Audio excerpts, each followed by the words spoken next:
প্রাথমিক বৃত্তি পরীক্ষার ফলাফল প্রকাশে বিলম্ব। প্রায় আড়াই মাস পার হলেও প্রাথমিক বৃত্তি পরীক্ষার ফলাফল এখনও প্রকাশ করা হয়নি। কেন ফলাফল প্রকাশে এত বিলম্ব হচ্ছে? এক্ষেত্রে প্রাথমিক শিক্ষা অধিদপ্তর কি বলছে, অভিভাবকরা কি বলছে, শিক্ষার্থীরা কি বলছে এবং প্রাথমিক বৃত্তি পরীক্ষার ফলাফল প্রকাশে সঠিক সিদ্ধান্ত নিতে কবে সভা অনুষ্ঠিত হবে, এ বিষয়ে বিস্তারিত জানাবো আমাদের আজকের ভিডিওতে। যারা এখনও আমাদের চ্যানেলটিকে সাবস্ক্রাইব করনি তারা এখনই সাবস্ক্রাইব করে রাখো, তাহলে পড়াশোনার সকল তথ্য এবং পরামর্শ সবার আগে পেয়ে যাবে। প্রিয় শিক্ষার্থীরা, চলো আমরা এ বিষয়ে বিস্তারিত জেনে নিই। প্রাথমিক বৃত্তি পরীক্ষা শেষ হওয়ার আড়াই মাস পার হলেও এখনও ফলাফল প্রকাশ করতে পারেনি প্রাথমিক শিক্ষা অধিদপ্তর। কবে নাগাদ ফলাফল প্রকাশ করা হবে সে বিষয়েও নিশ্চিত কোনো তথ্য না থাকায় অপেক্ষার প্রহর দীর্ঘ হচ্ছে প্রায় 6 লাখেরও বেশি শিক্ষার্থীর। ফলাফল প্রকাশে দেরি হওয়ার কারণ নিয়েও স্পষ্ট ব্যাখ্যা না থাকায় ক্ষোভ ও হতাশা বাড়ছে শিক্ষার্থী, অভিভাবক ও শিক্ষকদের মধ্যে। গত এপ্রিল মাসে সারা দেশে একযুগে এই বৃত্তি পরীক্ষা অনুষ্ঠিত হয়। পার্বত্য 3 জেলা ছাড়া দেশের অন্যান্য জেলায় 15 থেকে 18 এপ্রিল পর্যন্ত পরীক্ষা নেওয়া হয়। আর পার্বত্য 3টি জেলা রাঙ্গামাটি, খাগড়াছড়ি ও বান্দরবানে বিশেষ সময়সূচিতে 17 থেকে 20 এপ্রিল পর্যন্ত পরীক্ষা অনুষ্ঠিত হয়। পরীক্ষা শেষ হওয়ার 1 মাসের মধ্যে ফলাফল প্রকাশের কথা থাকলেও এখনও তা সম্ভব হয়নি প্রাথমিক শিক্ষা অধিদপ্তরের পক্ষে। শুরুতে মে মাসের দ্বিতীয় সপ্তাহে ফলাফল প্রকাশের সম্ভাব্য সময় নির্ধারণ করা হয়েছিল, তবে সেই সময় পেরিয়ে গেলেও কোনো অগ্রগতি হয়নি। এরপর মে ও জুন মাস পার হলেও ফলাফল প্রস্তুত ও প্রকাশের কাজ শেষ হয়নি। অন্যদিকে এসএসসি, এইচএসসি পরীক্ষার ফল সাধারণত 60 দিনের মধ্যেই প্রকাশ করা হয়ে থাকে। অভিভাবক ও শিক্ষকরা বলছেন, নির্ধারিত সময়ের প্রায় 4 মাস দেরিতে বৃত্তি পরীক্ষা হওয়ায় শিক্ষার্থীরা শুরু থেকেই মানসিক চাপে ছিল। ষষ্ঠ শ্রেণীর পড়াশোনার পাশাপাশি পঞ্চম শ্রেণীর সিলেবাস অনুযায়ী অতিরিক্ত প্রস্তুতি নিয়ে তাদের পরীক্ষা দিতে হয়েছে। এখন ফলাফল প্রকাশেও দেরি হওয়ায় সেই চাপ আরও বেড়েছে বলে মনে করছেন তারা। এতে শিক্ষার্থীদের স্বাভাবিক পড়াশোনার গতি ব্যাহত হচ্ছে এবং ষষ্ঠ শ্রেণীর শিক্ষা জীবনেও এর নেতিবাচক প্রভাব পড়তে পারে বলে আশঙ্কা প্রকাশ করেছেন সংশ্লিষ্টরা। নাম প্রকাশে অনিচ্ছুক এক অভিভাবক বলেন, পরীক্ষা শেষ হওয়ার পর ফলাফল প্রকাশে এত দেরি হওয়ায় সন্তানদের মধ্যে এক ধরনের অনিশ্চয়তা তৈরি হয়েছে। তারা স্বাভাবিক পড়াশোনায় পুরোপুরি মনোযোগ দিতে পারছেন না। ফলাফল কখন আসবে এই অপেক্ষাটাই এখন শিশুদের জন্য চাপ হয়ে দাঁড়িয়েছে। বিষয়টি দ্রুত সমাধান হলে ভালো হতো।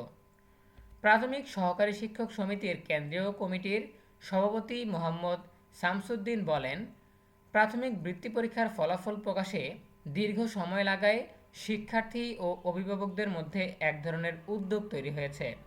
ফলাফল প্রকাশে বিলম্বের কারণে অভিভাবকরা নিয়মিতভাবে তাদের কাছে জানতে চাইছেন কবে ফলাফল প্রকাশিত হবে। আমরা শিক্ষকরাও আমাদের শিক্ষার্থীদের ফলাফলের অপেক্ষায় রয়েছি। অভিভাবক ঐক্য ফোরামের সভাপতি মোহাম্মদ জিয়াউল কবির দুলু বলেন, সরকারের কাছে দাবি থাকবে দ্রুত প্রাথমিক বৃত্তি পরীক্ষার ফলাফল প্রকাশ করা হোক।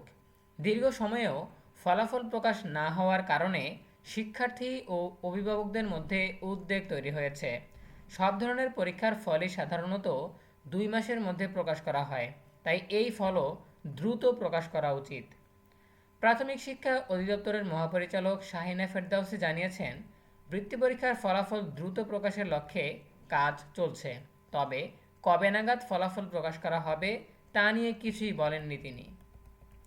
সর্বশেষ গত রোববার 28 জুন প্রাথমিক শিক্ষা অধিদপ্তরের উপপরিচালক ASM শামসুদ্দোহা বলেন, এ সপ্তাহে ফলাফল প্রকাশ হচ্ছে না।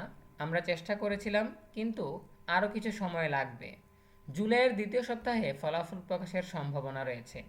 জানা গেছে, আগামীকাল বুধবার 1 জুলাই মন্ত্রণালয়ে প্রাথমিক বৃত্তি পরীক্ষার ফলাফল প্রকাশ নিয়ে একটি বৈঠক অনুষ্ঠিত হওয়ার কথা রয়েছে। সেখানে এ বিষয়ে গুরুত্বপূর্ণ সিদ্ধান্ত আসতে পারে। ফলাফল প্রকাশে দেরির কারণ সম্পর্কে জানতে চাইলে প্রাথমিক শিক্ষা অধিদপ্তরের একাধিক কর্মকর্তা জানান, বিভিন্ন কারণে ফলাফল প্রকাশে বিলম্ব হচ্ছে। তাদের ভাষ্য অনুযায়ী আইডি নির্ভর কারিগরি প্রক্রিয়া সম্পন্ন করতে সময় লাগছে, পাশাপাশি সতর্কতার সঙ্গে কাজ করার সময় বেশি সময় লাগছে বলে জানান তারা। এছাড়া অধিদপ্তরের চলমান বিভিন্ন কর্মসূচিও সময়সূচিতে প্রভাব ফেলেছে বলে জানান কর্মকর্তারা। তাদের মতে জাতীয় প্রাথমিক শিক্ষা পদক প্রতিযোগিতা, পিটিআই সাংস্কৃতিক ও ক্রীড়া প্রতিযোগিতা এবং প্রাথমিক বিদ্যালয়ে গোল্ড কাপ ফুটবল টুর্নামেন্টের কারণে ফলাফল প্রকাশের কাজ পিছিয়ে যায়। অধিদপ্তর জানিয়েছে, ফলাফল প্রকাশের পর শিক্ষার্থীদের অভিভাবকরা অনলাইনে ও মোবাইল এসএমএসের মাধ্যমে ফলাফল জানতে পারবেন।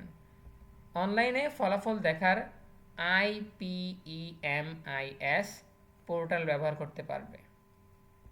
শিক্ষামন্ত্রী জানান, এবছর মোট ৮২,৫০০ শিক্ষার্থী বৃত্তি পাবে। এর মধ্যে মেধাবৃত্তি পাবে ৩৩,০০০ শিক্ষার্থী। মেধাবৃত্তির ক্ষেত্রে সরকারি প্রাথমিক বিদ্যালয়ের জন্য ২৭,৫০০ এবং বেসরকারি বিদ্যালয়ের জন্য ৫,৫০০টি বৃত্তি নির্ধারণ করা হয়েছে।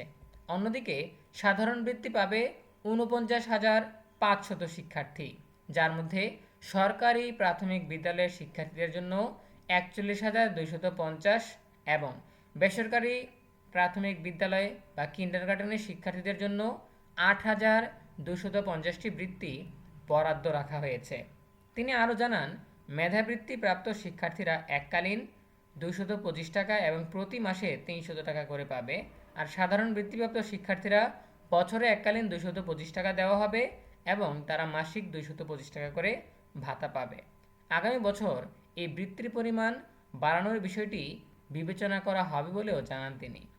নীতিমালা অনুযায়ী বৃত্তি দেওয়া হবে 2টি ক্যাটাগরিতে, ট্যালেন্ট পুল ও সাধারণ বৃত্তি। উভয় ক্যাটাগরিতেই 50% ছাত্র এবং 50% ছাত্রীর জন্য কোটা সংরক্ষিত থাকবে। ট্যালেন্ট পুল বৃত্তির ক্ষেত্রে উপজেলা বা থানাভিত্তিক মেধাক্রম অনুসরণ করা হবে। অন্যদিকে সাধারণ বৃত্তির ক্ষেত্রে ইউনিয়ন বা ওয়ার্ড ভিত্তিক মেধার ভিত্তিতে শিক্ষার্থী নির্বাচন করা হবে। উল্লেখ্য, প্রাথমিক শিক্ষা অধিদপ্তরের তথ্য অনুযায়ী চলতি বছরের বৃত্তি পরীক্ষায় মোট 6,40,000 শিক্ষার্থী অংশগ্রহণ করেছে। এর মধ্যে সরকারি প্রাথমিক বিদ্যালয়ের প্রায় 5 লাখ এবং বেসরকারি বিদ্যালয়ের প্রায় 90,000 শিক্ষার্থী রয়েছে। প্রিয় শিক্ষার্থীরা, এই ছিল আমাদের হাতে থাকা সর্বশেষ তথ্য। এখান থেকে আমরা জানতে পারলাম যে বুধবার অর্থাৎ 1 জুলাই প্রাথমিক বৃত্তি পরীক্ষার ফলাফল প্রকাশ নিয়ে জরুরি একটা বৈঠক অনুষ্ঠিত হবে। সেই বৈঠক থেকে আমরা গুরুত্বপূর্ণ কোনো সিদ্ধান্ত পেতে পারি, সে আশায় রইলাম। আমরাও চাই খুব দ্রুত প্রাথমিক বৃত্তি পরীক্ষার ফলাফল প্রকাশ করা হোক। শিক্ষার্থী, অভিভাবক এবং শিক্ষকদের অপেক্ষার প্রহর শেষ হোক, সেই কামনায় আজকের মতো এখানেই বিদায় নিচ্ছি। এ বিষয়ে তোমাদের যে কোনো প্রশ্ন কিংবা মতামত জানাতে পারো কমেন্টে। দেখা হবে পরবর্তী আপডেট নিয়ে নতুন কোনো ভিডিওতে। সেই পর্যন্ত তোমরা সবাই ভালো থাকো, সুস্থ থাকো, নিরাপদে থাকো এবং সবসময় ENUB চ্যানেলের সাথেই থাকো। তোমাদের সকলের জন্য রইল অনেক অনেক শুভকামনা।